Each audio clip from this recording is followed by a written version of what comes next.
Now, question number 2. Find a quadratic polynomial. The sum and product of zeros are sum of zeros -3, product of zeros 2. Second question, sum of zeros 1/4, product of zeros -1. Third question, sum of zeros 1, product of zeros 1. Similarly, D and E. अब पहला question ए, late px बराबर ax² plus bx plus c is a quadratic polynomial. Is alpha and beta are zeros of px.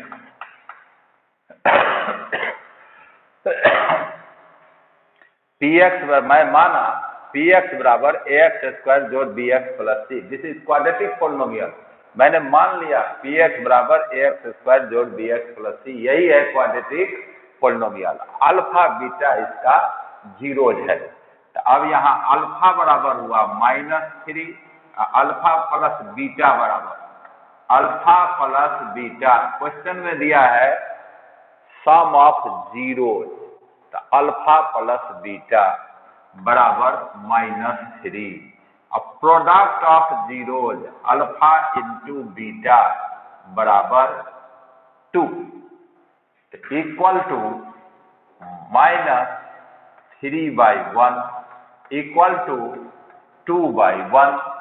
और alpha some of zeros अभी हम लोग पढ़े हैं -b/a. Some of zeros बराबर -b/a. प्रोडक्ट ऑफ जीरोज बराबर c/a. Product of zeros बराबर c/a. Sum of zeros alpha plus beta दिया है -3, तो -3/1 लिख सकते हैं. हम पढ़े हैं sum of zeros -b/a. Product of zeros 2 दिया हुआ है, 2 को हम लिख सकते हैं 2/1 c/a. अब कंपेयर करो तो a बराबर 1, b बराबर 3. बच्चे गलती करते हैं, देखो माइनस माइनस अपनी जगह पर, b के स्थान पर है 3 और c बराबर 2. सो px बराबर क्वाड्रेटिक पोलिनोमियल बराबर ax², a का मान 1 रखे तो x² जोड़ bx 3x plus c 2. This is our quadratic polynomial whose sum of zeros is -3 और प्रोडक्ट ऑफ जीरो इज 2. फिर से देखो, मैंने माना लेट px बराबर ax² जोड़ bx plus c quadratic polynomial है. अल्फा बीटा इसका जीरोज है इस क्वाड्रेटिक पोलिनोमियल का. क्वेश्चन से दिया है सम ऑफ जीरोज -3. इसको हम लिख सकते हैं -3/1 -b/a. फॉर्मूला मेरा है sum of zeros -b/a. Product of zeros बराबर 2 दिया हुआ है 2/1 c/a. अब कंपेयर करो, a बराबर 1, b बराबर 3, c बराबर 2. सो px बराबर a का मान 1 रख दिया, b का मान 3 रख दिया, c का मान 2 रख दिया. मेरा क्वाड्रेटिक पोलिनोमियल ज्ञात हो गया. दूसरा क्वेश्चन बी.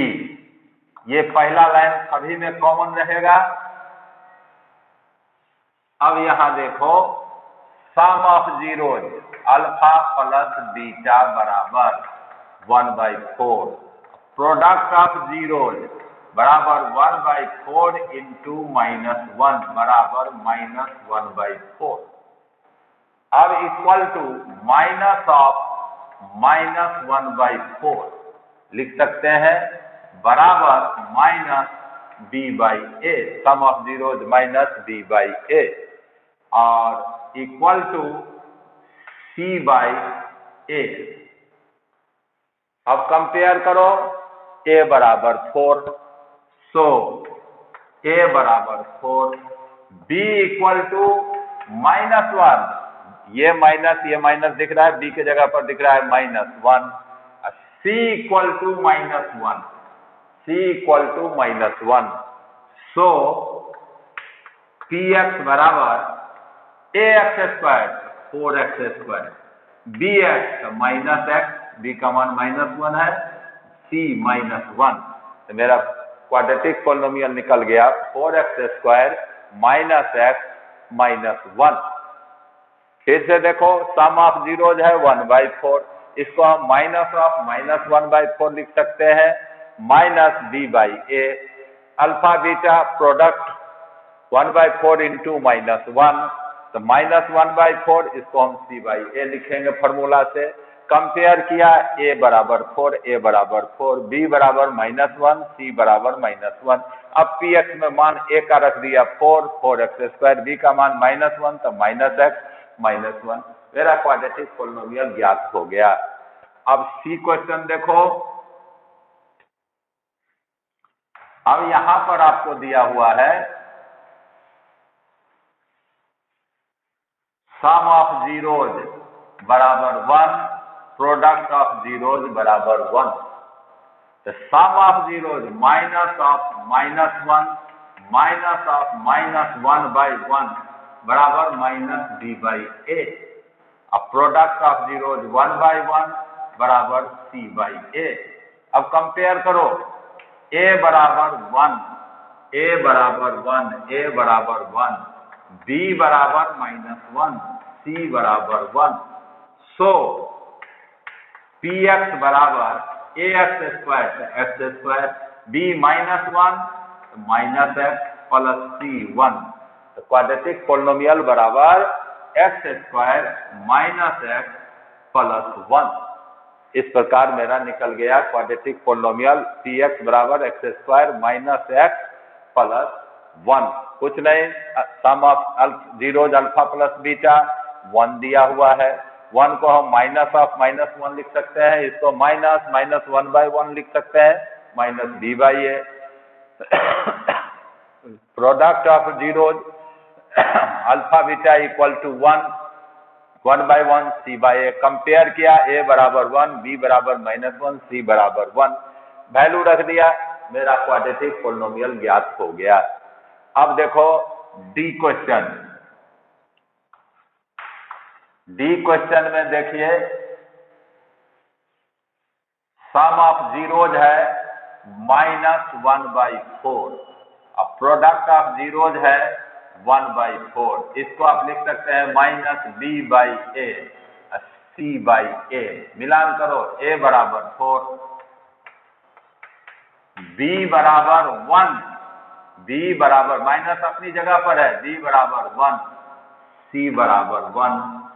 सो पी एक्स बराबर A X square 4x square जोड़ बी एक्स, बी का मान 1 है, एक्स, सी का मान 1, 4x square plus x plus 1।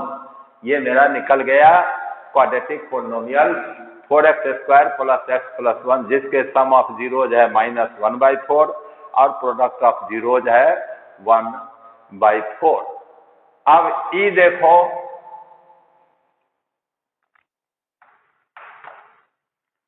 Some of zeros equal to 4, इसको हम लिख सकते हैं -4/1 -b बाई ए, प्रोडक्ट 1 बराबर 1/1 इक्वल टू c बाई ए। मिलान करो, सो a बराबर 1, b बराबर -4, c बराबर 1। सो पी एक्स बराबर A X square -4x plus 1, ये मेरा क्वाड्रेटिक इक्वेशन हुआ। तो ये बहुत इंपॉर्टेंट क्वेश्चंस हैं, परीक्षा में बार बार आते हैं, इसको आप बार बार तैयार कीजिए। जो दोनों क्वेश्चंस आपको बताए, इसमें से 2 क्वेश्चन हर एक बार एमपी बोर्ड के एग्जामिनेशन में या किसी बोर्ड के एग्जामिनेशन में आते हैं। उम्मीद करते हैं कि आपको ये प्रश्न का सलूशन समझ में आया होगा। आप सभी जो इससे जुड़े चैनल को सब्सक्राइब कीजिए मेरे से जुड़े रहने के लिए। आगे भी हम आपके लिए दूसरा नया वीडियो लेके जल्द आएंगे। धन्यवाद।